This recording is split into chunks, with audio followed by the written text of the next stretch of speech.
Can you hear me now? Oh, wow, we can definitely hear me now. Okay. All right. So I wanted to talk a little bit about the trauma center in general because I know people, it's a relatively new thing, and sometimes people have questions about what it means to be a trauma center, why we became a trauma center, and really what that means to you all and to the community. So, as most of you know, we actually applied, began the application process to become a trauma center about 2 years ago. We were actually approved to become a trauma center on May 1st of last year. So we opened our doors as a trauma center on May 1st of 2015. Prior to that time, by state law, patients with certain critical injuries would have to be transported to the nearest trauma center. And there's a list that the Department of Health comes out with. But what we would see very frequently, and I know we've all seen it, is there will be a big accident right out in front of the hospital, and you see the helicopters land, and they take them away to another hospital. So we just felt like it was the right thing to do for our community. We had so many of the services already in place that you needed to become a trauma center. It was just a matter of going through the application process. There was a few things that we needed to tweak and change and hire in a team of trauma surgeons and learn some specialty skills for the nursing staff, but so much of it was already really in place. So the decision was made, as I said, for a number of reasons. Really, it was the best thing for our community. The other thing is we're so well located. So this is actually Trauma Service Area 13, which is our trauma service area, consists of Sarasota County, Manatee County, and DeSoto counties. So as you can see, prior to that time, the closest trauma center was Blake, which is up in Manatee County, and before they opened several years ago, it was actually Bayfront, which is all the way up in St. Pete. So that meant if you had a car crash, you would have to be transported out of county, meaning that your loved ones would have to drive miles and miles away. And now we have that here for our community. So I think it's been a really wonderful change for our community. So since we opened our doors on May 1st, we've actually taken care of over 4,000 injured patients. And these are not just the super critically injured patients. These include, hip fractures and broken arms and all the things that we've seen prior to that time as well. But 2,100 of those are the trauma alerts, and those are those patients that would have gone to other hospitals. We see about 100 trauma alerts a month, those critically injured patients, and again, prior to that time, they would have had to be transported out of county. So it's been a wonderful thing for our community. Our outcomes are also really good. We're very proud. Our overall mortality rate is 2.8%, which is well below the national benchmark. So not only are we offering this service, but we're doing it very well for our community. It is important to point out, though, that we are not a pediatric trauma center. There's only 4 pediatric trauma centers in the state, and the closest one to us, luckily, is All Children's, which is very close. Their pediatricians, pediatric hospitalists are on staff here as well. Our trauma surgeons are all able to take care of young children from birth up.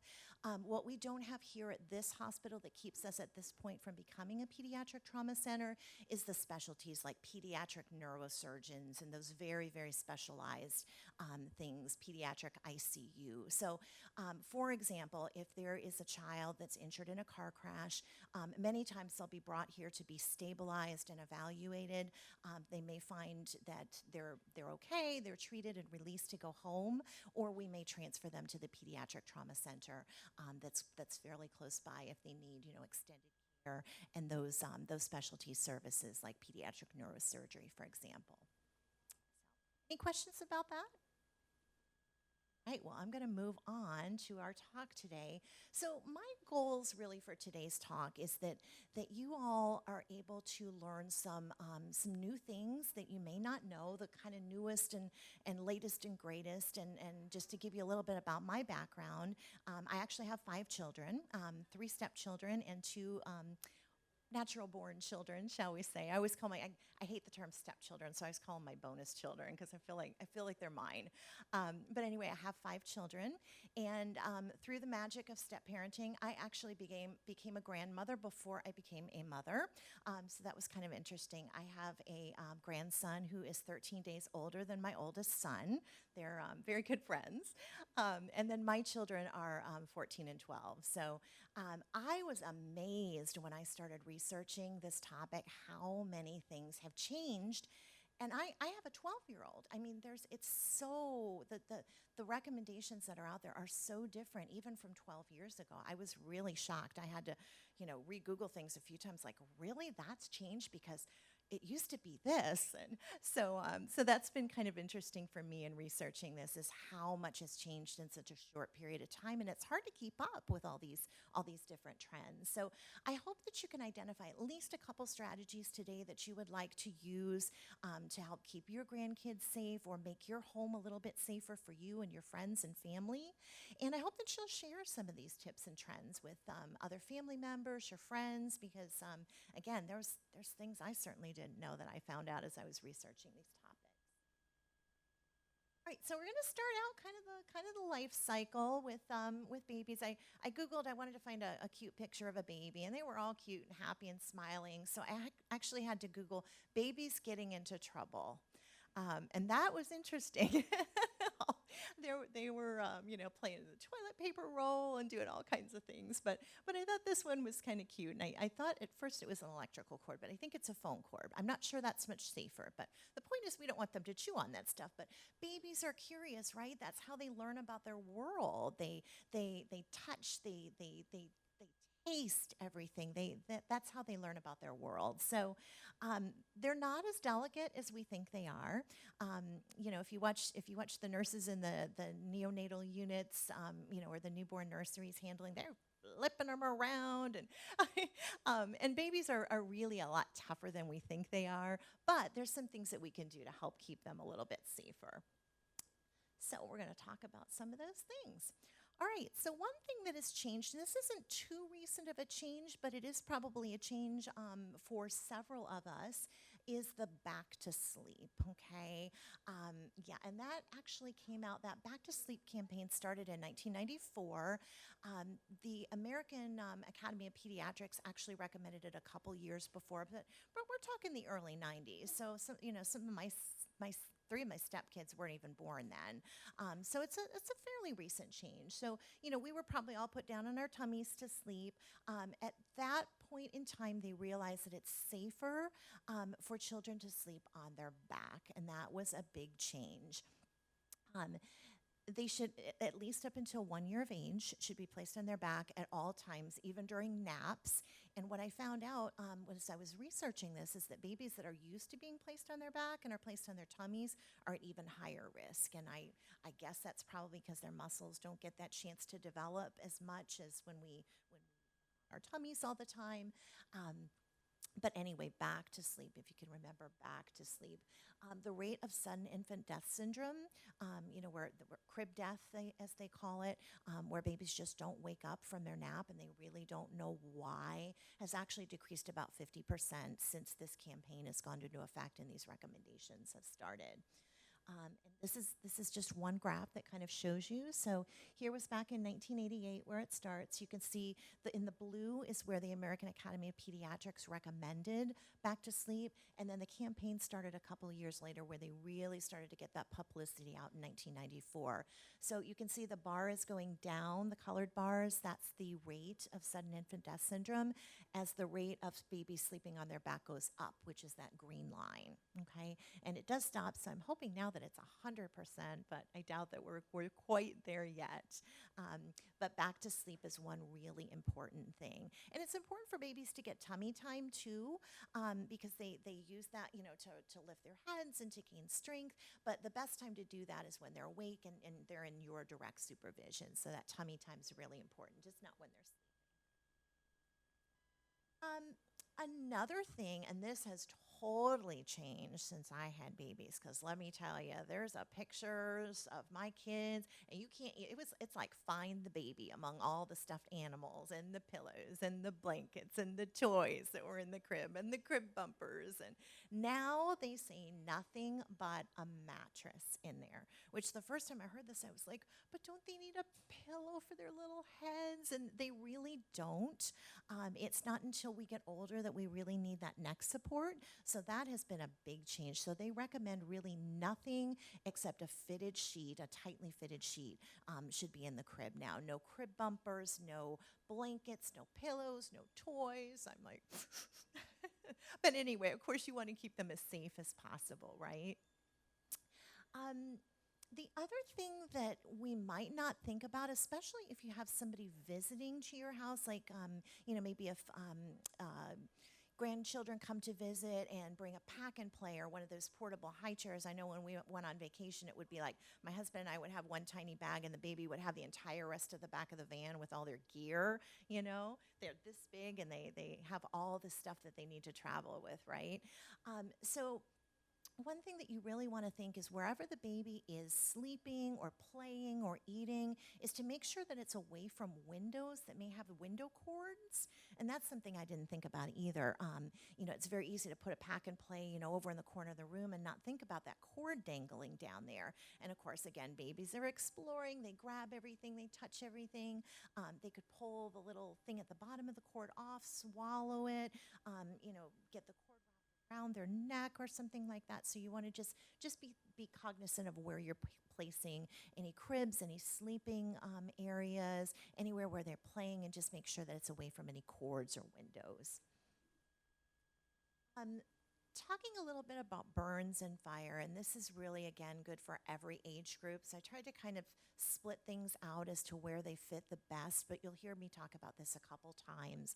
So you want to make sure to set your water heater no higher than 120 degrees to prevent scalding. That's that magic temperature. When it gets above that, and baby grab everything. They could grab that faucet and turn it on, or grab it and turn it all the way towards hot, older babies.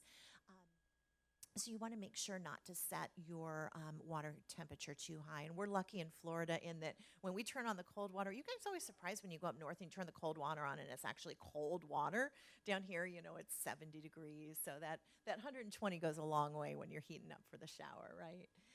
The other thing to think about is just to always make sure that you have a working smoke detector and also a carbon monoxide detector. That's almost as important, if not more important, than the smoke detector. Because remember, carbon monoxide is odorless. You just sort of realize why. So really important to have both the smoke detector and carbon monoxide detector in your home. And of course, you want to make sure to test them to make sure they work. And it's important to remember to change the batteries regularly. And they always say a good time to do that is when you switch your clocks back and forth, change your clock back and forth. It's a good time to remember to change the batteries on your smoke detector as well. So I have to have certain times a year to do things, or the first of the month or whatever, or I forget. So that's a good time to remember to do it. All right, so baby safety on the road, and this theme is really, you're going to hear this in all the age groups, just in different ways. So you want to make sure that you know how to use that car seat correctly.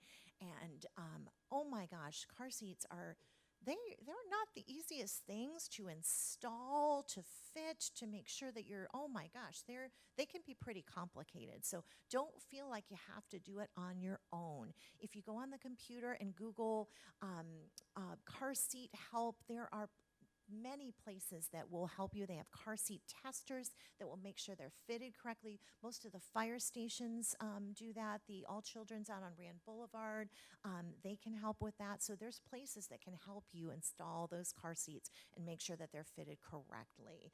Um, uh-huh. The police too. Right.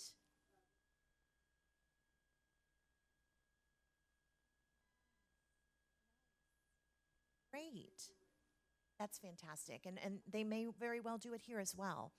That's awesome. So there's help out there because they can be tricky. Um, this is a relatively new recommendation that babies should actually be rear facing now until they're 2. It used to be 1. Um, So they actually should be in a rear-facing car seat now up until the age of 2 years old, which is kind of tricky to do, but up to the age of 2 now is kind of a newer recommendation. Always in the back seat rather than the front seat because of those airbags, and never buy an airbag. So like the middle of the back seat, if you can, is probably the safest place because a lot of places or a lot of cars have rear airbags now. So you want to make sure they're away from an airbag, not to get the damage from the airbag. And then in the back seat as well. You want to make sure that the straps are not tight and not pinching, but they're snug enough to hold the baby in place. And something that I didn't include it in the presentation, but something that I saw recently was we don't have to deal with it as much in Florida because it's not as cold down here, but they say that you should actually take off big bulky coats before you put the baby in the car seat because they can slip through. You or snugly. So that's just something else to consider as well. So luckily we don't need big bulky coats too often here in Florida. Maybe the last couple days a little bit I had to pull out the jacket, but um, and this is a relatively new recommendation as well. As of January 1st of, I was going to say last year, but it's 2017 now, so it's 2 years ago. The Florida law actually requires children to be riding in a safety seat, like a booster seat, all the way up till 6 years old. That's been a big change. There was actually a little bit of pushback from some of the daycare centers about that because they do a lot of field trips and that kind of thing, and they've had to completely revise how things are done. But again, it's the safest things for the kids. So. Yes. They actually, I believe it's up to the age of 12. They recommend that kids ride in the back seat. I have that older than that, but yeah, the back seat's always the safest place. All right, so moving on to little kids. Okay, so we're out of the baby stage, and it ebbs and flows a little bit. When are they a baby? When are they a little kid? This is kind of the 1 to 4 year old range that we're talking about here. So toddlers, oh my gosh, I always say, you think it's rough when they're a baby and then they start crawling and all bets are off, man, right? They are into everything now. So they're energetic, they're curious, they want to explore their world, and they are going 900 miles an hour doing it, right? All right, so we want to let them explore and have fun, but we want to keep them safe too. So here's some tips that we can think about for this age group. Okay, so now they're starting to eat a little bit more than what they were before. So you want to make sure that food is cut into really small pieces. Certain things can be big choking hazards like hot dogs. Those hot dog rounds are just about the size of a little kid's airway, and every kid loves hot dogs, right? So you want to make sure that those pieces are really small enough not to occlude an airway. Sometimes it's good if you get down on the floor and you kind of look at it from their perspective and see what they can see. And you kind of an eye opener in that you can really see things that you don't see when you're people like us. So you want to look for small items that they may get their hands on. And how often does something drop under the couch and, rolls under the couch and you don't see it or whatever? Well, they're right there. It's like, it's fair game for them. So anything that might get dropped under the couch, like a coin, for example, or a peanut, maybe you're eating a peanut on the couch, anything like that. You just kind of want to get down on their level and look for hazards. Those little things that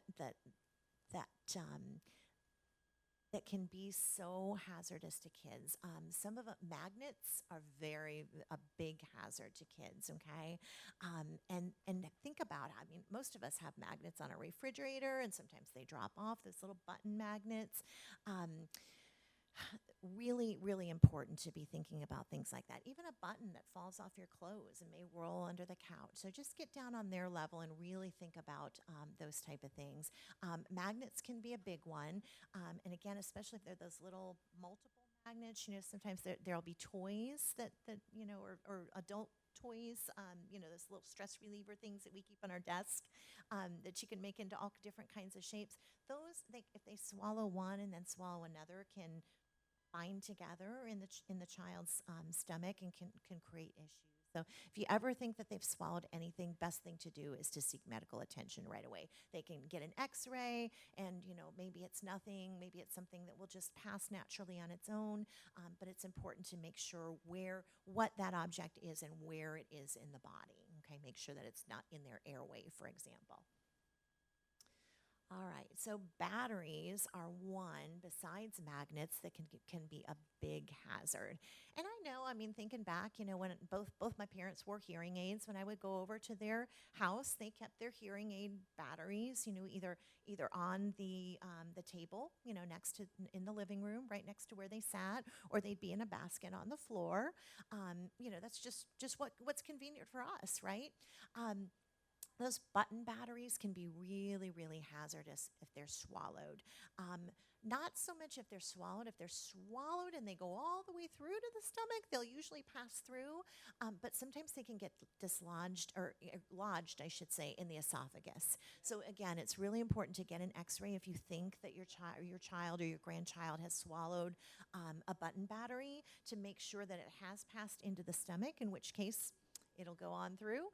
But if it's lodged in the esophagus, it may need to be surgically removed, or maybe not surgically, but with a bronchoscopy or something like that. So they can go in and take the battery out, because it can corrode, gets an electrical charge and actually can create like an acid in the esophagus and erode the esophagus. So that's just something to be really cognizant of. And it's hard to tell. There's very vague symptoms, sometimes maybe coughing or drooling or a feeling of discomfort. So really the best thing to do is just keep an eye on those button batteries and make sure they're out of the reach of children. And sometimes, different electronics can have those button batteries in, and just, again, make sure that the back of them is really secure and tight on there, and that you don't leave those laying around.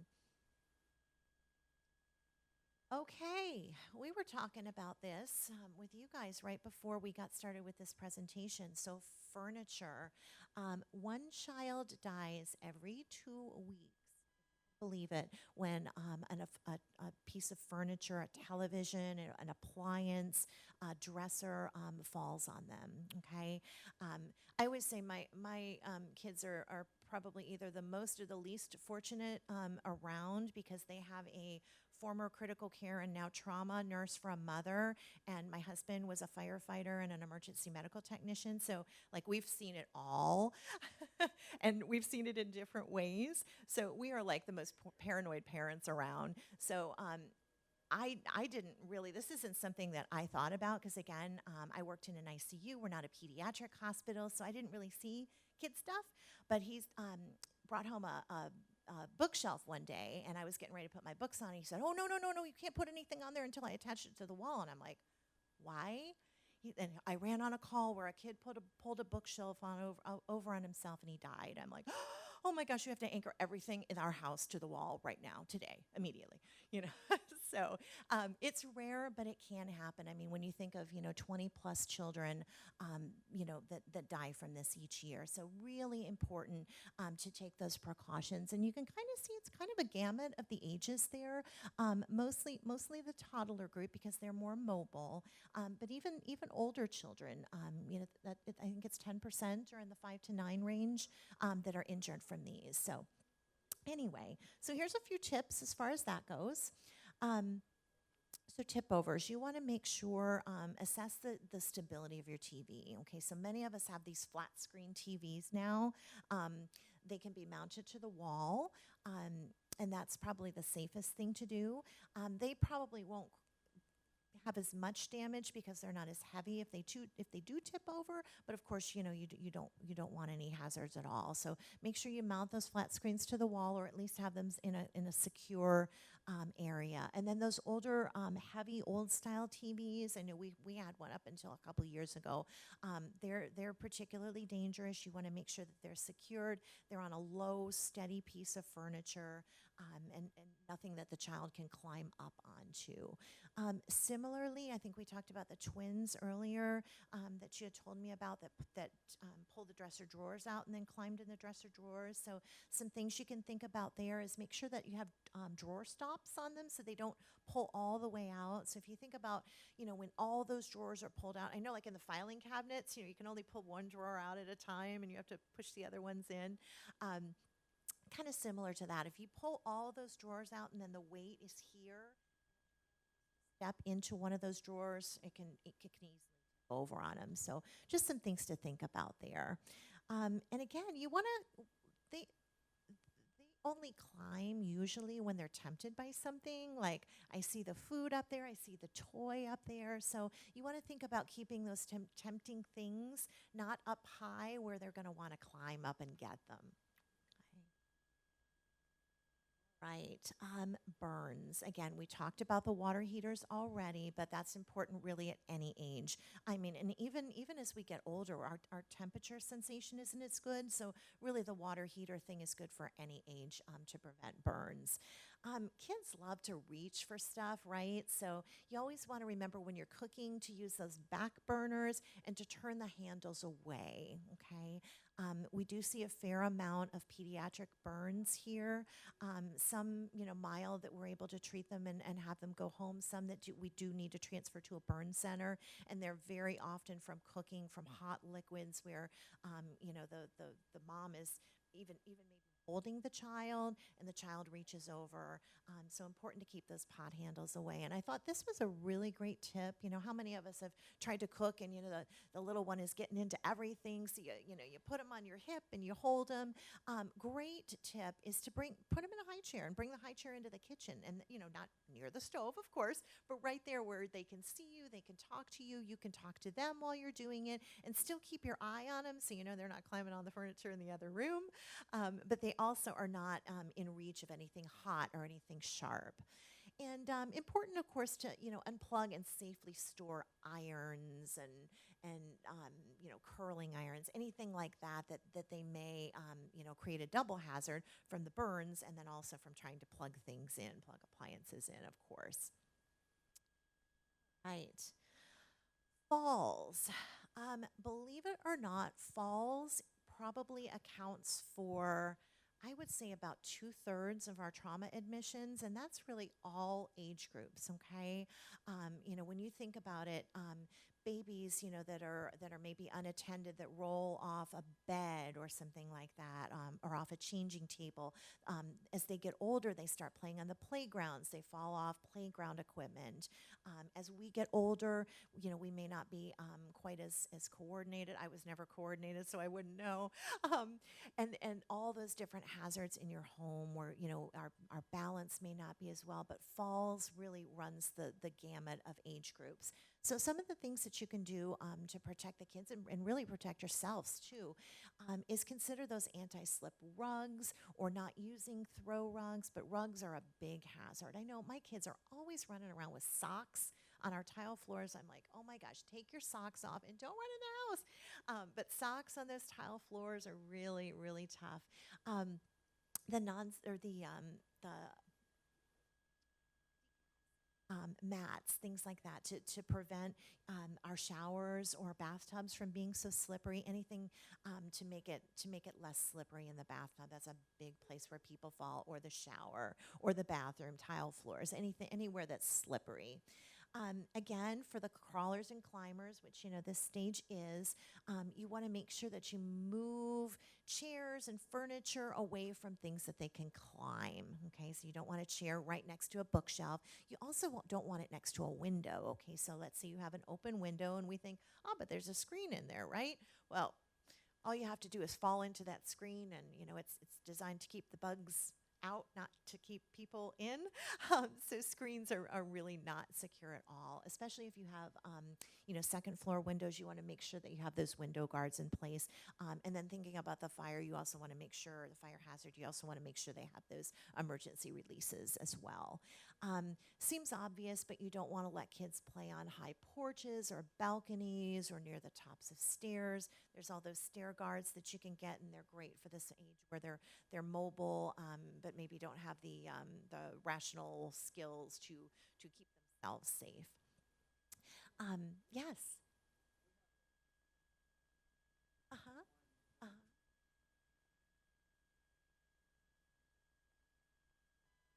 huh. Uh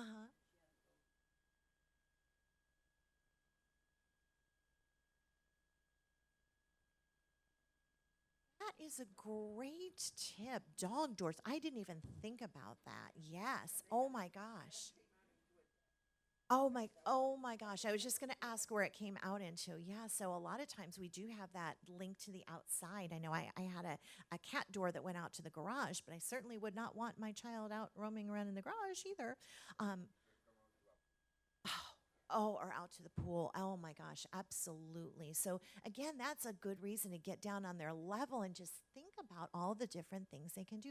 And kids are so, I mean, they're just crazy resourceful, aren't they? They think of things that you just, I have to tell a quick story. We went on vacation when my two were, I believe they were right around a year and a half and 3.5 years old. And we checked into a hotel room. We had literally been in this hotel room for less than 5 minutes. I'm not even kidding. And it was one where, there was the two beds over here, and then there was a bathroom in the middle, and there was like a sitting area over to the side. So, of course, the boys go out in the sitting area, and they think that's their little room, and they're exploring. And I'm putting the clothes away, unpacking the suitcases. And literally, again, we've been in this room 5 minutes, and all of a sudden, I hear the door open and close. And my husband is next to me. So I go flying over into the other room, and my ever helpful, my oldest son will do anything for my youngest son, including when Ryan was trying to open the door and he couldn't, he's out, out. So Adam dragged a chair, one of those nice light hotel chairs, over to the door, unlocked the security latch that we had put on to keep them from going out, just flipped it, and then Ryan was able to get out. So my little 1.5-year-old is hauling down the hall, running full tilt towards the elevator. We were on the second floor. And so, literally, again, 5 minutes in this hotel room. So, off we go to Kmart to get those little twist tie things to tie them into the hotel room and something to clip it. And I'm just like, oh my gosh, 5 minutes we've been here, and they've already got escape plans. It's crazy the things they think of. Crazy. All right, so the last thing here is if a child ever falls, you want to make sure, I mean, from a decent height, you always want to make sure, call 911 and don't move the child, because you could create more injury if they have some kind of spinal injury. It could actually hurt their spinal cord. So very important to just leave them where they are if it's been a fall from any distance, and let the trained medical professionals actually move the child. They'll put one of those soft collars on, to keep their spine from moving until they make sure that there's no spinal cord injury. Right. So medications, this is always a big one. I actually found a statistic that about 38% of ER visits that involve medication poisoning happen with medication that belonged to a grandparent. Um, and, if you think about it again, thinking back to my parents when we visited their house, they put things in locations that were convenient for them. And, the kids weren't over every day. They weren't spending hours over there. But it takes, 2 minutes for a baby to grab, or a young toddler to grab a medication and put it in his mouth.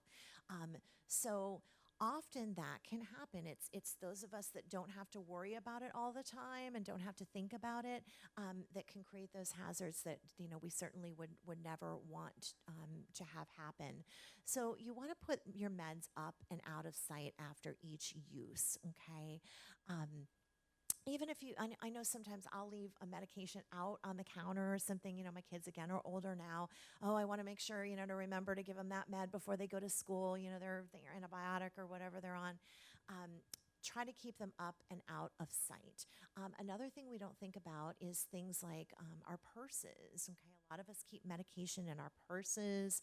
We may keep them in a nightstand, something like that. But those are all places where a child can reach. Okay, on the floor, again, maybe in that basket next to your couch. So just things to think about there as far as medications and keeping those safe and secure. Another thing to think about, even if you're that grandparent that's watching your child on a regular basis and you've baby-proofed, child-proofed your house and all your meds are up, and then your friend comes over and they have their bag and it's next to them on the floor and you're not thinking about it. So just be alert to visitors in your home as well. And I thought that was a nice way to say it. Let me put your purse out of the way so the child doesn't get into your stuff. I thought that was a very nice way to say it, and that just keeps everybody safe, because we certainly wouldn't want anything to happen. Another good one, it's a kind of a related tip, but just always remember to use the dosing things that come with the actual medication themselves. I don't know about you, but I remember getting cold medicine with the soup spoon, or tablespoon or whatever it was from my mom. We didn't have that stuff. She would just drag a spoon out of the drawer and just whatever you got. But those tablespoons are not always an actual tablespoon. So just the safest thing is to use the dosing things that come with the medication. All right, so along the same but different lines, cleaning supplies, those type of things. Okay, often kept under the kitchen sink, under the bathroom sink, maybe in multiple locations in your house. I know I do because it just makes it more convenient when I'm cleaning the house. So things to think about. Want to make sure to keep all those detergent pods. Those I don't use them, but I know people are using them a lot more. Those little laundry pods that you just throw in, they can be a big hazard. But just be thinking of those type of things and any kind of poisonous cleaning products you want to keep secured or out of reach. You're thinking, what am I going to put in my lower cabinets now, right? um, One good thing to do is the Poison Control Center. Okay, I don't know. They always used to have those bottles of Ipecac. I don't know if you ever had those. I know my mom always had one of those bottles of Ipecac. If they take anything, the first thing to do is give them Ipecac and make them throw it all up. Now, that's an older recommendation, but definitely that's not always the best thing to do. Sometimes you want to get it out of their stomach, but if it causes damage on the way down, it may cause the same or more damage on the way back up.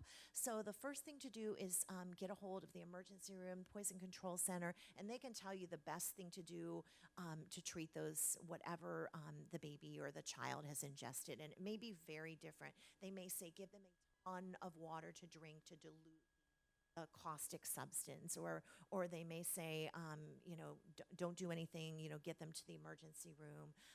But they can tell you those immediate things to do as well as seeking medical help. Okay, lead-based paint. This is kind of an interesting one. So I was actually looking at different years, and they kind of outlawed home use of lead-based paint in 1978. So if your house was built after 1978, you should be pretty safe. But prior to that time, in the few years before 1978, they said about 25% of homes contains some lead-based paint. And if your home was built before 1940, I think it was like 86 or 87%. So just think about that. If you have an older home, you may have some lead-based paint in there. Usually only harmful if it's ingested, and that can be something as simple as some chipping paint, some paint dust that gets mixed in. So just something to think about if you do have an older home. A few drowning or anti-drowning tips. I'm going to start with the inside of the home and kind of move on from there. So toilet lids, okay? A baby or a young child, their head is the biggest, heaviest part of their body, right? And if they're looking down into something, like into a bucket, they can easily fall in to the bucket. Their head is submerged, they can't get out, and they can literally drown in an inch or two of water. Okay, so you want to make sure that any buckets that you've used, you empty out right away. Toilet seat locks, keep those bathroom doors, laundry room doors closed, secured. Any little bits of water. I mean, you may think just a little bit of water isn't dangerous, but those heads are the heaviest part, and especially if they fall into a bucket or something like that. So you want to store them upside down and make sure you drain them as soon as you use them. All right, so some pool tips, okay? You never want to let a child swim alone, okay? I have a 12 and a 14-year-old, and I don't let them swim alone, and they're good swimmers. I mean, you've got to be there. It's really, even for an adult, I mean, I can't tell you how many times we have patients that, go into a pool alone, and something happens. They may faint. They may have a heart issue that they didn't know they had, and down they go, and there's no one to see them. So it's really nobody should ever swim alone, okay? But especially a younger child. For under 5, you really need to be within arm's length of them at all times, okay? Even if you think they're a good swimmer. And we'll talk a little bit. I think floaties is on the next side. You know, those little arm floaties, or the little rings that they have. They kind of create a sense of, I can swim, and they really can't without those floaties. And those floaties can go down at a minute's notice. So you always want to kind of be within arm's length of them so you can grab them quickly. It's important, especially down here with the golf, to teach your kids what to do, and really all of us should know what to do if we're ever caught in a rip tide, and that can happen where it's one of those rip tides that just goes directly straight out to sea. And of course, as you probably know, you want to swim parallel to the shore to get out of the rip current, and then you can swim back to shore. But if you try to swim against that rip current, you're going to get exhausted very quickly. So it's something that most adults know, but it was a while before I thought, oh wow, it's my kids that are in the water all the time. They're the ones that need to know what to do. Even though I'm watching them, they're still being pulled out to sea as I'm watching them being pulled out to sea. Okay, so a big tip here is assign an adult to be the designated water watcher or child watcher at all times. Um, you guys have heard the saying, when it's everybody's job, it's nobody's job. And that happens so often where there'll be 20 adults, you're having a pool party and the kids are in the pool and everybody's sitting around the pool, but no one is that one person that always has their eyes on the water. So you start talking to each other, you've got your cell phone and everybody's kind of focusing on it, but nobody's 100% focusing on the water. So you guys may have seen these, and you are welcome to take one for yourself, take several for your friends. This was a great idea that Safe Kids came up with that I thought was really a really great tip. And what this is this is a designated child watcher badge. Okay, so the idea behind this is when I put this on, my job, my only job right then is to keep my eyes on the water at all times. And if that means that I'm being a little bit rude and listening to you, but not looking at you when you're talking to me, I am watching the water.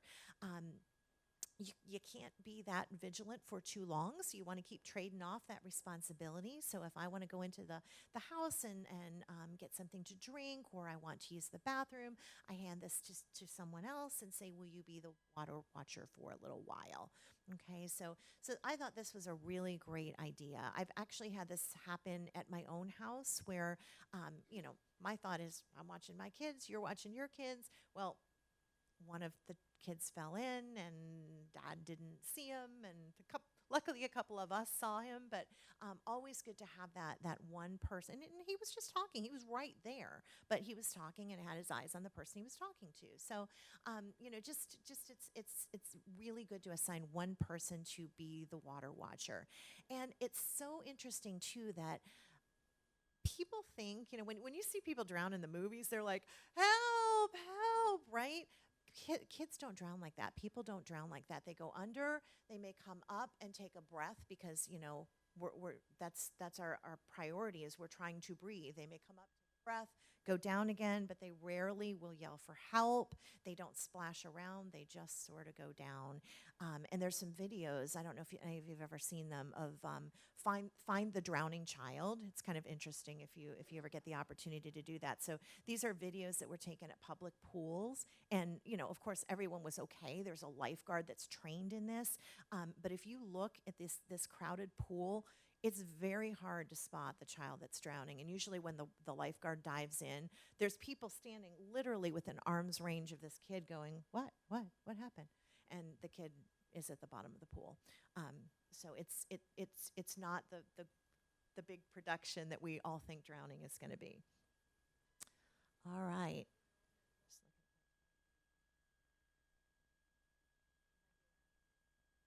Okay, perfect. All right. So we talked about the floaties. Don't rely on floaties. If a child is missing, the first place to look, if you have a pool or a spa, is the pool, okay? That may not be the first place you think they are, but it is the place that you want to look first because it is the place that, could be detrimental if you wait 3 more minutes to look at the pool. Obviously, you want to install fences and child locks around your pool, maybe alarms on your doors so you hear them if they go out to the pool. You can never be too careful, and sometimes it's good to have both because, if you forget to lock it, then you've got the alarm. Um, there's a lot of those swim classes out there for babies. You ever see those where they throw the 3-month-old in the pool and they teach them how to go over on their back and supposedly survival skills. I don't think there's anything wrong with that. I guess I just wouldn't rely. There's not really any reliable statistics saying that this is going to prevent drowning. So just don't rely on that. All right, big kids. All right, they're so much fun at this age, right? They can dress themselves and feed themselves, and they're not constantly in trouble, but they still like us and they still want to hang out with us, right? But there's still some hazards at the big kid age that we want to talk about too. All right, so this is where they really start to ride bikes, okay? They may younger too, but this is really that bike riding age, okay? So helmets, all right? It is the law. I can't tell you how many times, because I live pretty close to a school, I can't tell you how many times I'll see kids stop and put their helmet on, and they're like a half a mile from school, and I'm like, oh, you're still just putting that helmet on right before you go home, aren't you? So it's the law, but not everybody wears a helmet. So it's a good idea for us to model good behaviors as well for our kids, because they see what we do. So we tell them, you need to wear a helmet, but I don't because it's not the law. It's the safest thing for all of us, really. And we do see a lot of bike accidents here. And of course, helmets are very protective towards your head. So you really want to wear them at all times. If they ever get into an accident and they hit their helmet, replace it immediately. Okay, they're one impact only. So you don't want them wearing a damaged helmet that's already been hit. Another thing about bikes is it's hard for younger kids to judge speed. So they may think that they can get across the street, and there really isn't quite enough time to do that. Okay, so the safest place, of course, is for them to ride on sidewalks or in parks or whatever up until that age. It still scares me to see people in bike lanes, and I know it's the law. They're not supposed to be on the sidewalk, but oh my gosh, those bike lanes are so narrow, and it scares the heck out of me. But so I always tell my kid to and he's 12, I tell him to ride on the sidewalk, and he said something about, I was driving my bike and this walker didn't move. I'm like, well, honey, the walkers have the right of way, but I still want you to be on the sidewalk, but you got to watch out for the walkers too. But it is the safest place. Teach them always to make eye contact with the driver so they know that they're seen.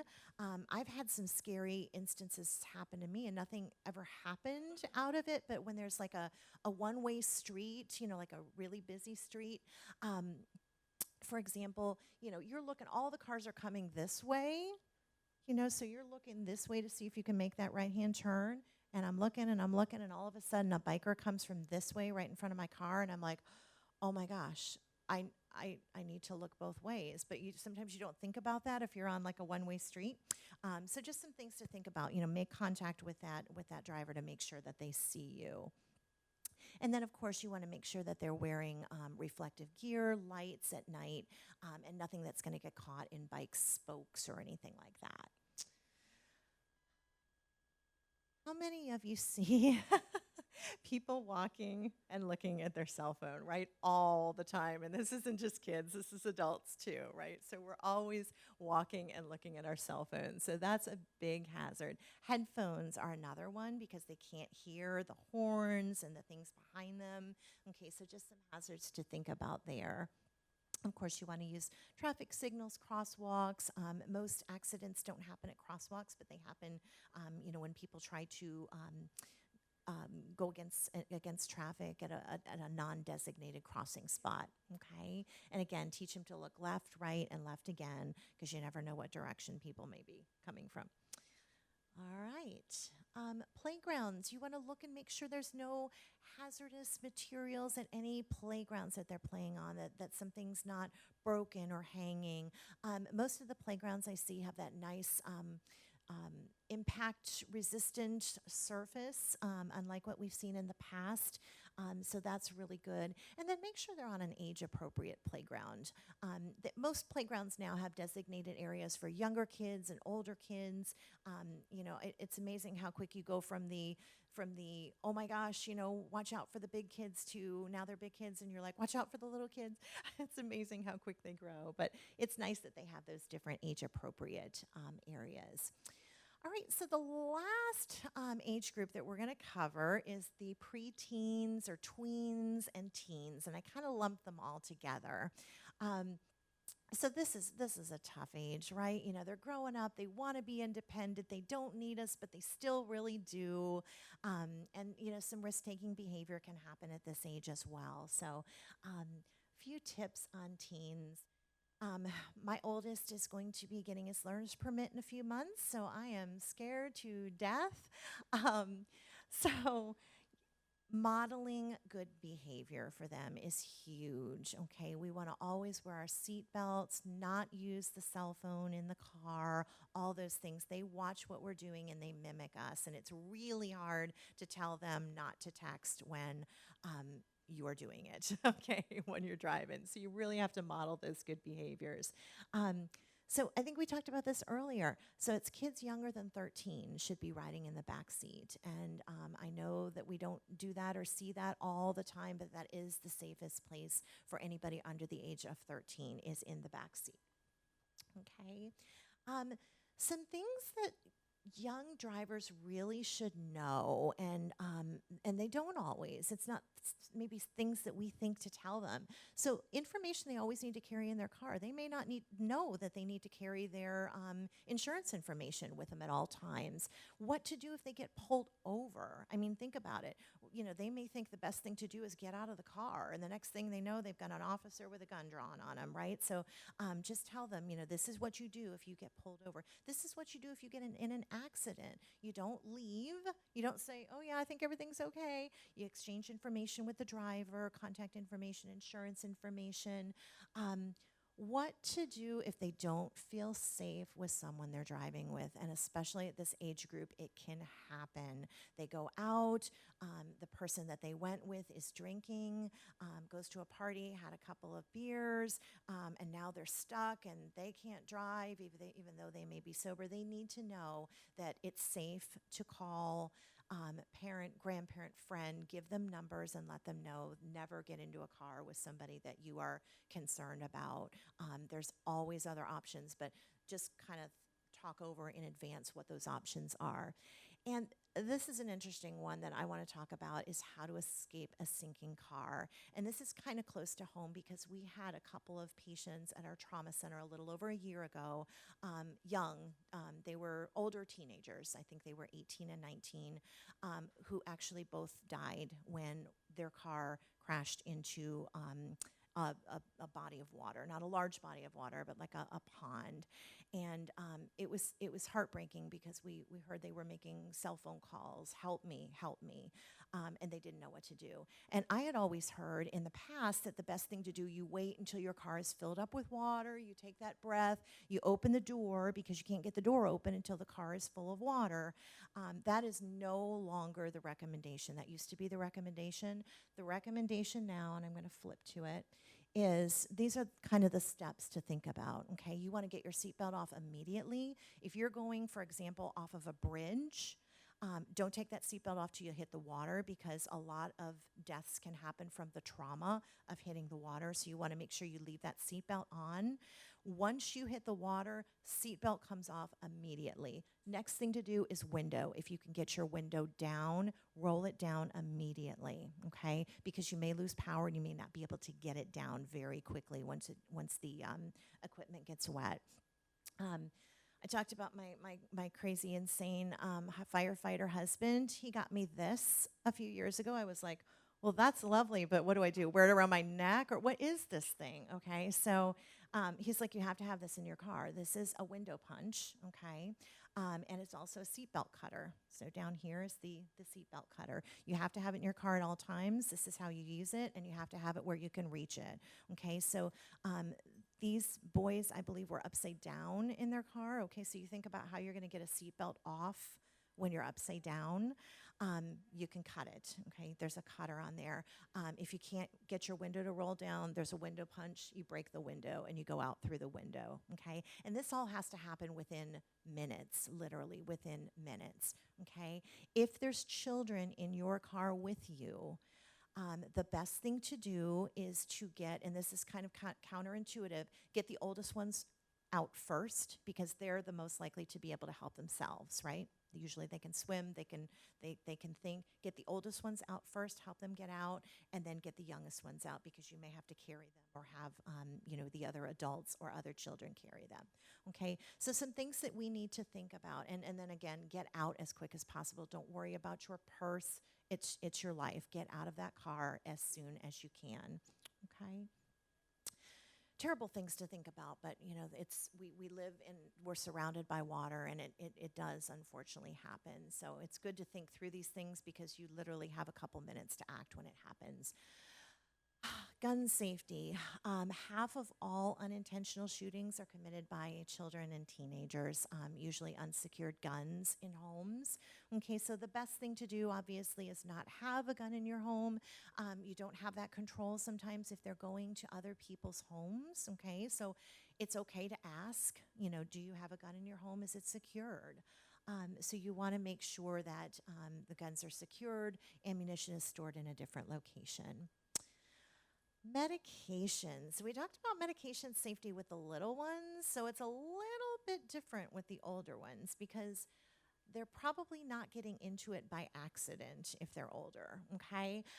After marijuana and alcohol, prescription drugs are actually the most commonly abused substance by teenagers. I found these statistics that almost 1 out of 5 kids has taken a prescription medication that was not prescribed for them, and 5% have done so in the last month, commonly. Okay, usually they get them from their family or people they know, and sometimes they don't even always know what they are or what they do. But yeah, they can get these prescription drugs. Go into your medicine cabinet, whatever. A couple of the trends that are out there right now are farm parties. When I heard of a farm party, I thought I'm thinking of like a farm with a barn, and yeah, no, farm parties are where they take a bunch of different medications, and even to the extent of throwing them all in a big bowl, and they'll take a handful out, and yeah, and many kids have died from this. Okay, so this is one trend that we're hearing about now. And robo-tripping is another one that I didn't know what that meant either. Cough medicines comes from Robitussin, being a common cough medicine. Apparently it's very easy to get high off of cough medicine. You don't take the normal teaspoonful, you take the whole bottle, but apparently it can create a high, so a lot of kids are doing this. I noticed the last time I went to buy cold medicine, it's like, you have to give them your license, and I'm like, really? It's like cough medicine. But anyway, so this is the reason that they're being so, one of the reasons that they're being so secure with these medications. So just some things to think about to make sure that you keep all those medications locked up, even when you're talking about older kids that certainly are not going to take them by accident. So some things to think about there.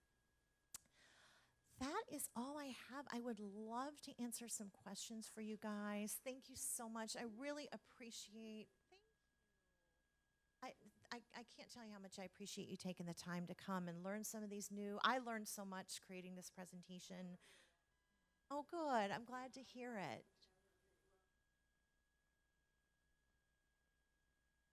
Oh, oh, nice. Congratulations. Yes, yes. Good. Thank you. And as I started to do this, I thought this could be an 8-hour talk with all of the different things, but oh, thank you.